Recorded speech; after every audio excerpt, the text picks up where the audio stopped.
പ്രിയമുള്ളവരെ, എല്ലാവർക്കും നമസ്കാരം. ഈ തിങ്കളാഴ്ചയോടുകൂടി ഇലക്ഷൻ്റെ റിസൾട്ട് വരാൻ പോവുകയാണ്.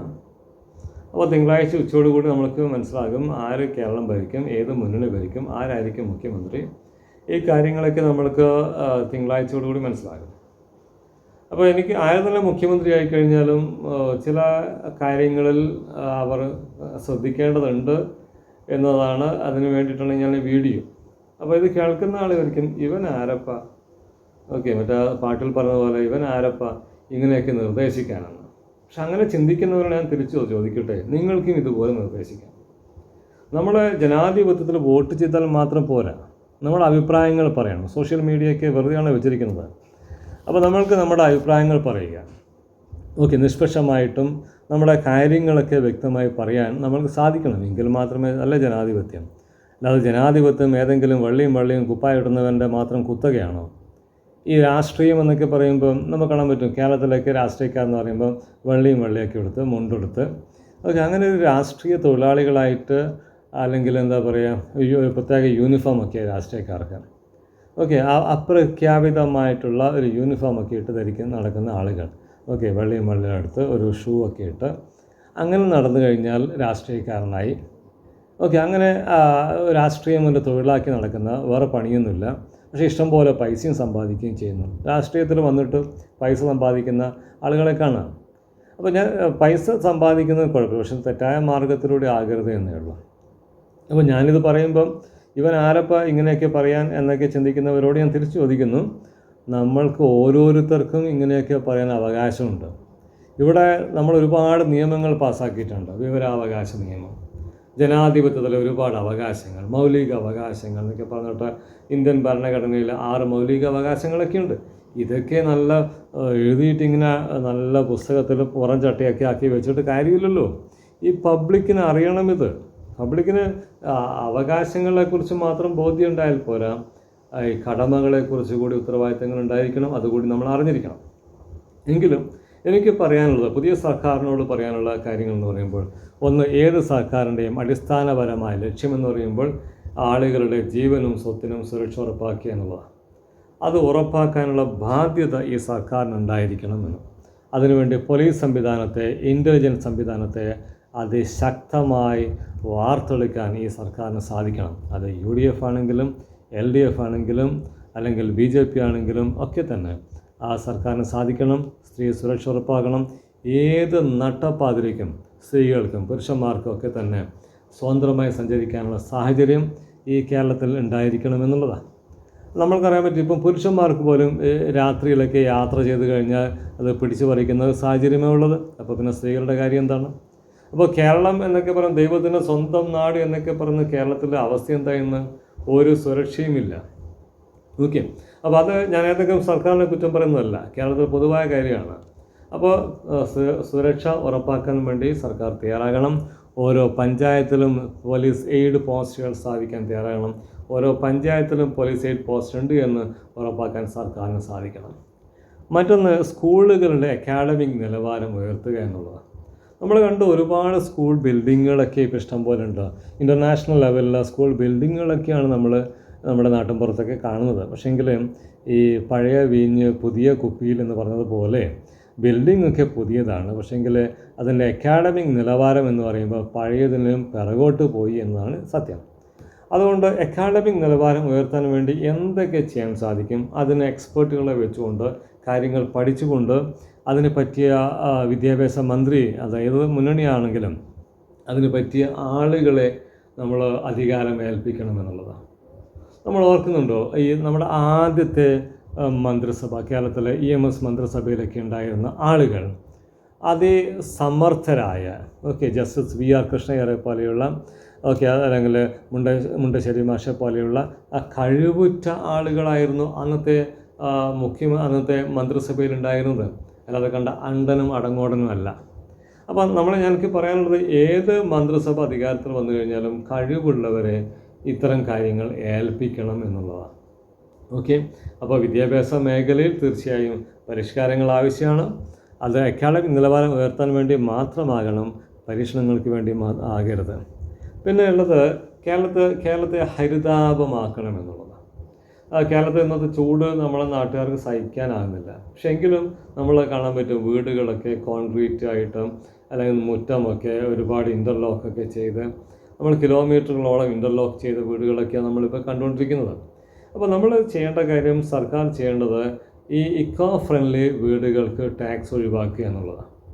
അപ്പോൾ ഇക്കോ ഫ്രണ്ട്ലി വീടുകൾ നിർമ്മിക്കുന്ന ആളുകളെ അത് പ്രോത്സാഹിപ്പിക്കാൻ വേണ്ടിയിട്ട് അത്തരം വീടുകൾ നിർമ്മിക്കുന്ന കേരളീയ വാസ്തുശൈലിയും അതോടൊപ്പം തന്നെ ഇക്കോ ഫ്രണ്ട്ലി, വാസ്തുശൈലി നിർബന്ധമില്ല, ഇക്കോ ഫ്രണ്ട്ലി ആയ വീടുകൾക്ക് ടാക്സ് ഒഴിവാക്കുക, അത് നല്ല കാര്യമാണ്.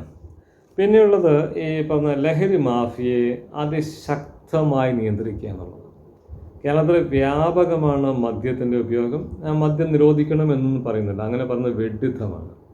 മദ്യമൊന്നും നിരോധിക്കാൻ പറ്റില്ല, നിരോധിച്ചു കഴിഞ്ഞാൽ അതിനേക്കാൾ പ്രശ്നമാണ്. പക്ഷേ മദ്യത്തിൻ്റെ ഉപയോഗം കുറച്ച് കുറക്കാൻ സാധിക്കണം. അതോടൊപ്പം തന്നെ നമ്മൾ എത്രയോ വീടുകൾ ഈ മദ്യത്തിൻ്റെ അല്ലെങ്കിൽ കുടുംബങ്ങൾ അനാഥമാകുന്ന മദ്യത്തിൻ്റെ പേരിലാണ്.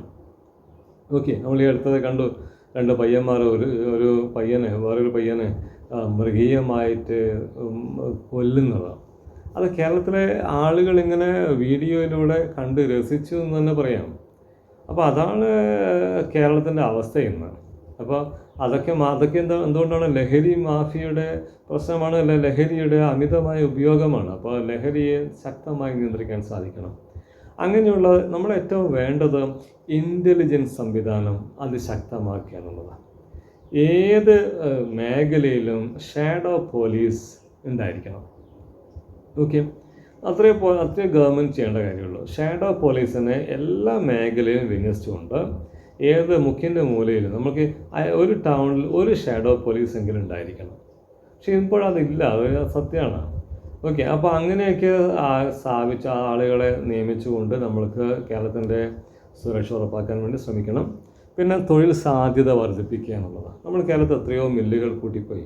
ഓക്കെ, സ്പിന്നിങ് മില്ലുകൾ, നമ്മളിവിടെ കണ്ണൂരിൽ കക്കാട് ഒരു സ്പിന്നിങ് മില്ലുണ്ട്, അതൊക്കെ കേന്ദ്ര ഗവൺമെൻറ്റതാണ്. അതുതന്നെയായാലും നമ്മൾ അത്തരം മില്ലുകളൊക്കെ വീണ്ടും പുനരുജ്ജീവിപ്പിക്കാൻ വേണ്ടി, വീണ്ടും പ്രവർത്തിപ്പിക്കാൻ വേണ്ടിയിട്ട് മുൻകൈ എടുക്കുക. അങ്ങനെ സ്വയം തൊഴിൽ സംരംഭങ്ങൾ പ്രോത്സാഹിപ്പിക്കുക. പൂട്ടിക്കിടക്കുന്ന മില്ലുകളൊക്കെ തുറക്കാൻ വേണ്ടി മുൻകൈ എടുക്കുക. ഇതൊക്കെയാണ് സർക്കാർ ചെയ്യേണ്ടത്. അല്ലാതെ എല്ലാവർക്കും ഈ നാട്ടുപതിനായിരത്തിനും ഈ പറയുന്ന തൊഴിൽ നൽകിയ സർക്കാർ PSCയിലൂടെ തൊഴിൽ നൽകാൻ സാധിക്കില്ല. പക്ഷെ ബാക്കിയുള്ള സംരംഭങ്ങൾ ആരംഭിക്കാൻ വേണ്ടി ശ്രമിക്കുക എന്നുള്ളതാണ്.